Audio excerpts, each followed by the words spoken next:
ಹೆಸರು ಸತ್ಯನಾರಾಯಣ ರೆಡ್ಡಿ ಅಂತ, ಚೊಕ್ಕಸಂದ್ರ ಗ್ರಾಮ, ಉಸ್ಕೂರು ಪಂಚಾಯಿತಿ.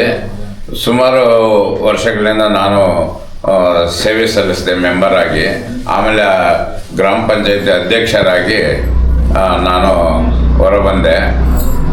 ಆಮೇಲೆ ಈ ಗ್ರಾಮಕ್ಕೆ ಶ್ರೀ ಆಂಜನೇಯ ನಾವು ಅರಿಕೆ ಮಾಡಿಕೊಂಡ್ವಿ ಗ್ರಾಮಸ್ಥರೆಲ್ಲ.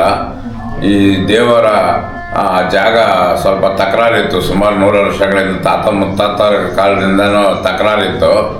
ದೇವರಿಗೆ ಆಂಜನೇಯನ ಪ್ರತಿಷ್ಠಾಪನೆ ಮಾಡ್ತೀವಿ ಅಂತ ಅರಿಕೆ ಮಾಡ್ಕೊಂಡ್ವಿ. ಅರಿಕೆ ಮಾಡ್ಕೊಂಡ್ಮೇಲೆ ನಮಗೆ ವಿಶೇಷವಾಗಿ ಗಣಪತಿ ದೇವಸ್ಥಾನ ಆಯಿತು ಫಸ್ಟು. ಆಮೇಲೆ ಮುನೇಶ್ವರ ದೇವಸ್ಥಾನ ಆಯಿತು. ಆಮೇಲೆ ತಿಮ್ಮರಾಯ ಸ್ವಾಮಿ ದೇವಸ್ಥಾನ ಆಯಿತು.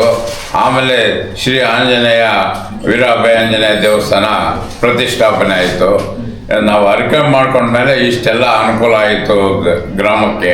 ಆಮೇಲೆ ಗ್ರಾಮದವರು ಮನೆಗಳು ಕಟ್ಟೋದಾಗಲಿ, ಮದುವೆ ಕಲ್ಯಾಣ ಮಾಡ್ಕೊಳೋದಾಗಲಿ, ಈ ದೇವ್ರನ್ನ ಅರಿಕೆ ಮಾಡಿಕೊಂಡ್ರೆ ವಿಶೇಷವಾಗಿ ಅವರಿಗೆ ತಕ್ಷಣ 100% ದೇವರು ಅವರ ಕೋರಿಕೆಯನ್ನು ನೆರವೇರಿಸ್ತಾರೆ.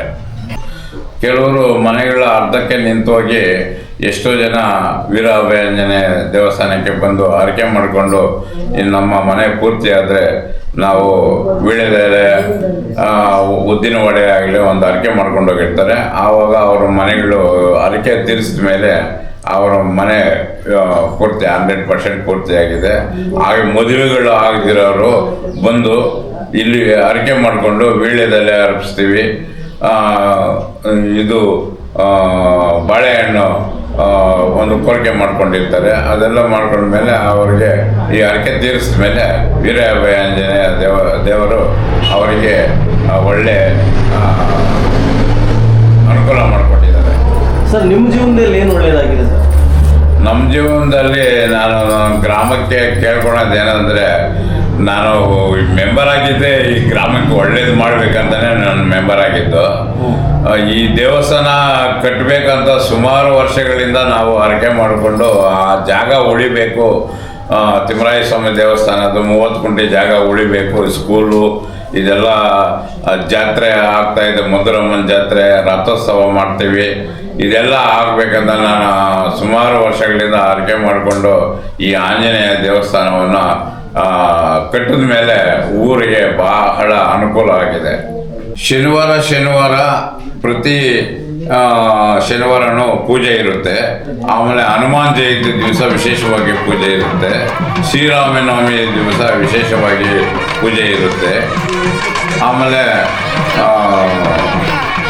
ಹನುಮಾನ್ ಜಯಂತಿ ಆವಾಗ ವಿಶೇಷವಾಗಿ ಈ ಗ್ರಾಮದಲ್ಲಿ ಪೂಜೆಗಳನ್ನು ಗ್ರಾಮಸ್ಥರೆಲ್ಲ ಸೇರಿ ನೆರವೇರಿಸ್ತಾರೆ.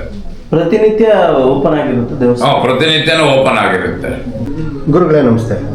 ನಮಸ್ಕಾರ ಗುರುಗಳೇ, ಈ ಕ್ಷೇತ್ರದ ಬಗ್ಗೆ ಪೂರ ಮಾಹಿತಿಗಳನ್ನ ತಿಳಿಸ್ಕೊಂಡ್ಬಿಡೋಣ. ಮೊದಲನೇದಾಗಿ ತಮ್ಮ ಹೆಸರು? ತಮ್ಮ ಶಕ್ತಿ ಗುರುಜಿ ಅಂತ. ಗುರುಗಳೇ, ಈ ಕ್ಷೇತ್ರ ಸ್ವಾಮಿ ನೆಲೆಸಿ ಎಷ್ಟು ವರ್ಷ ಆಯ್ತಾ ಬಂತು? ನೀವು ಸೇವೆ ಸಲ್ಲಿಸ್ತಾ ಬಂದು ಎಷ್ಟು ವರ್ಷ ಆಯ್ತಾ ಬಂತು? ನಾನು 2000 ಈ ಸೇವೆ ಈ ಸನ್ನಿಧಿಯಲ್ಲಿ 2013ರಿಂದನೂ ಈ ಸನ್ನಿಧಾನಕ್ಕೆ ನಾನು ಪ್ರಧಾನ ಅರ್ಚಕರಾಗಿ ನಾನು ಬಂದಿದ್ದು. ಬಂದಾಗ ನನಗೆ ಈ ದೇವಸ್ಥಾನ ಬಗ್ಗೆ ನನಗೆ ಸ್ವಲ್ಪ ಕೂಡ ಹೇಗೆ ಮಾಡಬೇಕು ಏನನ್ನೋದು ನನಗೆ ಫಸ್ಟ್ ಟೈಮಲ್ಲಿ ಗೊತ್ತಾಗಲಿಲ್ಲ. ಬಟ್ ಏನಂದರೆ ಎಲ್ಲ ನಮ್ಮ ಸುತ್ತಮುತ್ತ ಗ್ರಾಮಸ್ಥರು ಹಾಗೂ ಇವರೇ ನಮ್ಮ ತಂದೆ ತಾಯಿಯಾಗಿ ನನಗೆ ಒಂದು ಹೊಸ ವಿಚಾರವಾಗಿ ತಿಳಿಸಿ ಈ ದೇವಸ್ಥಾನನ ಅಭಿವೃದ್ಧಿ ಮಾಡೋಕ್ಕೆ ನನಗೆ ಒಂದು ವಿಚಾರ ತಿಳಿಸಿದರು. ಆಮೇಲೆ ನಾವು ಈ ದೇವಸ್ಥಾನಕ್ಕೆ ಬಂದಾಗ ಪ್ರತಿ ಶನಿವಾರನೂ ವಿಶೇಷವಾಗಿ ಈ ಇಷ್ಟಾರ್ಥ ಈರಭಯ ಆಂಜನೇಯ ಸ್ವಾಮಿ ಹಾಗೂ ಸೀತಾರಾಮ ಕುಬೇರ ಸಮೇತ ಇಲ್ಲಿ ಈ ದೇವಸ್ಥಾನದಲ್ಲಿ ಈ ವರ್ಷದಲ್ಲಿ ನೆಲೆಸಿದ್ದೆ. ಈ ನೆಲೆಸಿರೋದರಲ್ಲಿ ಬರುವಂಥ ಭಕ್ತಾದಿಗಳಿಗೆ ಎಲ್ಲ ಥರ ಸಮಸ್ಯೆಗಳಿಗಾಗಿ ಈ ಇಷ್ಟಾರ್ಥ ಈರಭಯ ಆಂಜನೇಯ ಇಷ್ಟಾರ್ಥ ಅನ್ನೋದೇ ಒಂದು ದೊಡ್ಡ ಒಂದು ಮಹಿಮೆ. ಇಷ್ಟಾರ್ಥ ಈರಭಯ ಅಂದರೆ ಅವರ ಕಷ್ಟಗಳನ್ನು ಬೇಗ ನೆರವೇರಿಸೋದಕ್ಕಾಗಿ ಇಷ್ಟಾರ್ಥ ಈರಭಯ ಆಂಜನೇಯ ಸ್ವಾಮಿ ಅಂತ ಇಲ್ಲಿ ನೆಲೆಯಾಗಿದೆ. ಈ ಇಷ್ಟಾರ್ಥ ಈರಭಯ ಆಂಜನೇಯ ಸ್ವಾಮಿ ಅವರಿಗೆ ಯಾವುದೇ ಕಷ್ಟಗಳಲ್ಲಿ ಎಂಥದೇ ಏನೇ ಇರಲಿ, ಶತ್ರುಗಳಿರಲಿ, ಯಾವುದೇ ಒಂದು ಇರಲಿ, ಅವ್ಯವಹಾರಗಳಲ್ಲಿ ಇರಲಿ ಹಾಗೂ ಮತ್ತು ಜಮೀನು ವಿಷಯಗಳಲ್ಲಿ ಅಂಥವುದೇ ಏನೇ ಒಂದು ಇದ್ರೂ ಈ ಸನ್ನಿಧಾನದಲ್ಲಿ ಅತಿ ಶೀಘ್ರವಾಗಿ ಪರಿಹಾರವನ್ನು ಭಗವಂತನಲ್ಲಿ ಸೇವೆ ಮಾಡಿಸಿದ್ರೆ ಸಾಕು. ಅವರಿಗೆ ಅತಿ ಶೀಘ್ರವಾಗಿ ಅವ್ರು ಅಂದ್ಕೊಂಡಂಗೆ ಅವರಿಗೆ 7 ದಿನಗಳ ಕಾಲ ಅವರಿಗೆ ಅವರ ಕಷ್ಟಗಳನ್ನು ಪರಿಹಾರ ಖಚಿತವಾಗಿ ಇಲ್ಲಿ ನೆರವೇರ್ತಾ ಇದೆ. ಗುರುಗಳೇ, ಇಲ್ಲಿ ದೀಪ ಅಂಟಿಸೋದು ವಿಶೇಷ. ಅದರಲ್ಲೂ ಈ ಬೆಳ್ಳದ ದೀಪ ಆಗಿರ್ಬೋದು, ಕುಂಬಳಕಾಯಿ ದೀಪ ಆಗಿರ್ಬೋದು, ಈ ಥರ ವಿವಿಧ ದೀಪಗಳನ್ನ ಅಂಟಿಸ್ತಾರೆ. ಅದ್ರ ಬಗ್ಗೆ ತಿಳಿಸ್ಕೊಂಡ್ರಿ. ಇಲ್ಲಿ ಕೂಸ್ಮಾಂಡದಲ್ಲಿ ದೀಪ ಹಚ್ಚೋದು ಅಂದರೆ ಬಹಳ, ಯಾಕಂದರೆ ಈ ಭಗವಂತನಿಗೆ ನೈವೇದ್ಯ ರೂಪದಲ್ಲಿ ಆಗೋ ಕೂಸ್ಮಾಂಡವನ್ನು ನಾವು ಬಲಿಯನ್ನು ಭಗವಂತನಿಗೆ ಅರ್ಪಣೆ ಮಾಡ್ತೀವಿ. ಹಾಗೆ ಇಲ್ಲಿ ಬೆಲ್ಲ ಹಚ್ಚಿದಿಂದ ದೀಪಗಳನ್ನು ಬೆಳಗ್ತಾರೆ ಬರುವಂಥ ಭಕ್ತಾದಿಗಳು. ಬೆಳಗಿದಾಗ ಅವ್ರು ಅನ್ಕೊಂಡು ಏನು ಕೋರಿಕೆಗಳಿರ್ತದೋ ಪ್ರತಿಯೊಂದು ಅತಿ ಶೀಘ್ರವಾಗಿ ನೆರವೇರ್ತದೆ. ಇಲ್ಲಿ ತುಂಬ ಜನ ಕಂಕಣ ಭಾಗ್ಯಕ್ಕಾಗಲಿ ಸಂತಾನ ಭಾಗ್ಯಕ್ಕಾಗಲಿ ಕೇಳ್ಕೊಂಬಂದವರು ಎಲ್ರಿಗೂ ಸಹ ಒಳ್ಳೆಯದಾಗಿದೆಯಂತೆ. ಅದ್ರ ಬಗ್ಗೆ ಹೇಳೋದಾದ್ರೆ ನಾನು ಈ ವರ್ಷ ವಿಶೇಷವಾಗಿ ನಮ್ಮ ಭಕ್ತಾದಿಗಳಿಗೋಸ್ಕರವಾಗಿ ಈ ಪ್ರಯತ್ನವನ್ನು ಸೀತಾರಾಮ ಕಲ್ಯಾಣೋತ್ಸವವನ್ನು ನಮ್ಮ ತಂದೆ ತಾಯಿ ಆಗಿ ಅವ್ರ ಹತ್ರ ಪ್ರಾರ್ಥನೆಯನ್ನು ಮಾಡಿಸಿದ್ದೆ. ಹೇಗೆ ಅಂದರೆ, ನನಗೆ ಸೀತಾರಾಮವನ್ನು ನನಗೆ ಈ ಸನ್ನಿಧಾನಕ್ಕೆ ತರಿಸಿಕೊಡಿ, ತಂದಾಗ ನನ್ನ ಭಕ್ತಾದಿಗಳಿಗೆ ಈ ಸಮಸ್ಯೆಗಳು ಆಗ್ತಾ ಇದೆ, ಅದರಿಂದ ನಾವು ಸೀತಾರಾಮ ಕಲ್ಯಾಣವನ್ನು ನಡೆಸಬೇಕಂತ ಕಂಕಣ ಭಾಗ್ಯ ಕೂಡಿ ಬರ್ತಾ ಇಲ್ಲ ಹೆಣ್ಮಕ್ಳಿಗೆ ಹಾಗೂ ಗಂಡು ಮಕ್ಕಳಿಗೆ. ಅಂಥವ್ರಿಗೆ ವಿಶೇಷವಾಗಿ ಇಲ್ಲಿ ಕಂಕಣ ಭಾಗ್ಯ ಕೂಡಿ ಬರ್ದಿದ್ದವರಿಗೆ ಕಂಕಣವನ್ನು ಕಟ್ಟೋದಕ್ಕಾಗಿ ಪ್ರಯತ್ನವಾಗಿ ಸೀತಾರಾಮ ಕಲ್ಯಾಣೋತ್ಸವವನ್ನು ಇಲ್ಲಿ ಈ ಕ್ಷೇತ್ರದಲ್ಲಿ ಇಷ್ಟಾರ್ಥ ಈರಭಯ ಕುಬೇರ ಸ್ವಾಮಿ ಹಾಗೂ ಸೀತಾರಾಮ ಕಲ್ಯಾಣ ಇಲ್ಲಿ ನಡೆಸ್ತಾ ಇದ್ದೀವಿ. ಗುರುಗಳೇ, ದೀಪ ಅಂಟಿಸೋದಾದರೆ ಎಷ್ಟು ವಾರಗಳು ಅಂಟಿಸ್ಬೇಕು? ದೀಪ ಹಚ್ಚೋದಾದರೆ ಒಂದು 7 ದಿನ ಆದರೂ ಖಂಡಿತವಾಗಿ ಭಗವಂತನಿಗೆ 7 ವಾರ ಆದರೂ ಬಂದು ಭಗವಂತನಿಗೆ ಹಚ್ಚಬೇಕು. ಯಾಕೆ ಹಚ್ಚಬೇಕಂದ್ರೆ ಕೆಲವೊಂದು ಶನಿ ದೋಷ ಇರುತ್ತದೆ. ಆ ಶನಿ ದೋಷಕ್ಕಾಗಿ ಕೆಲವೊಂದು ಆಂಜನೇಯ ಸ್ವಾಮಿ ದೇವಸ್ಥಾನದಲ್ಲಿ ಅತಿ ಬೇಗವಾಗಿ ಪರಿಹಾರವನ್ನು ಆಗುತ್ತದೆ. ಗುರುಗಳೇ, ಬರೋಂಥ ಭಕ್ತಾದಿಗಳು ಮಕ್ಕಳಿಲ್ಲ ಅಂತ ಬರ್ತಾರೆ, ಸಂತಾನ ಭಾಗ್ಯ ಇಲ್ಲ ಅಂತ ಬರ್ತಾರೆ, ಮದುವೆ ಆಗಿಲ್ಲ ಅಂತ ಬರ್ತಾರೆ, ಅರ್ಧಕ್ಕೆ ನಿಂತಾಗಿರೋ ಮನೆಗಳು ಎಷ್ಟೋ ಮನೆಗಳನ್ನ ನೋಡ್ತಾ ಇದ್ದೀವಿ. ಯಾವುದೋ ಒಂದು ಕಾರಣಕ್ಕೆ ಮನೆ ಕಟ್ಟಕ್ಕಾಗಿರೋ ಅಂಥವರೆಲ್ಲ ಇಲ್ಲಿ ಬರ್ತಾರೆ. ಬಂದಾಗ ಈ ಭಗವಂತನಿಗೆ ಯಾವ ಥರ ಸೇವೆ ಮಾಡ್ಬೋದು ಗುರುಗಳೇ? ಇಲ್ಲಿ ಮಕ್ಕಳು ಆಗ್ತಾ ಇಲ್ಲ ಅಂತಿರೋದಕ್ಕೆ ಈಗ ವಿಶೇಷವಾಗಿ ಸೀತಾರಾಮ ಕಲ್ಯಾಣೋತ್ಸವದಲ್ಲಿ ನಾವು ಈಗ ಪಾಲ್ಗೊಂಡಿದ್ದೀವಿ. ಮದುವೆ ಆಗದಿದ್ದವ್ರಿಗೆ ಆಗಿರ್ಬೋದು, ಅಕಸ್ಮಾತ್ ಮಕ್ಕಳೇ ಆಗ್ತಾ ಇಲ್ಲ, ಕಂಕಣ ಮನೆ ಕೂಡ ಬರ್ತಾನೇ ಇಲ್ಲ ಅಂದವ್ರಿಗೆ ಈಗಿತ ನಾವು ವಿಶೇಷವಾಗಿ ಅದ್ದೂರಿಯಾಗಿ ಸೀತಾರಾಮ ಕಲ್ಯಾಣೋತ್ಸವವನ್ನು ಆಚರಣೆ ಮಾಡಿ ಭಗವಂತನಲ್ಲಿ ಪ್ರಾರ್ಥನೆ ಮಾಡಿದ್ದೇವೆ. ಈ ವರ್ಷ ಇಷ್ಟು ನಾವು ಅದ್ದೂರಿ ಮಾಡಿದ್ದೇವೆ.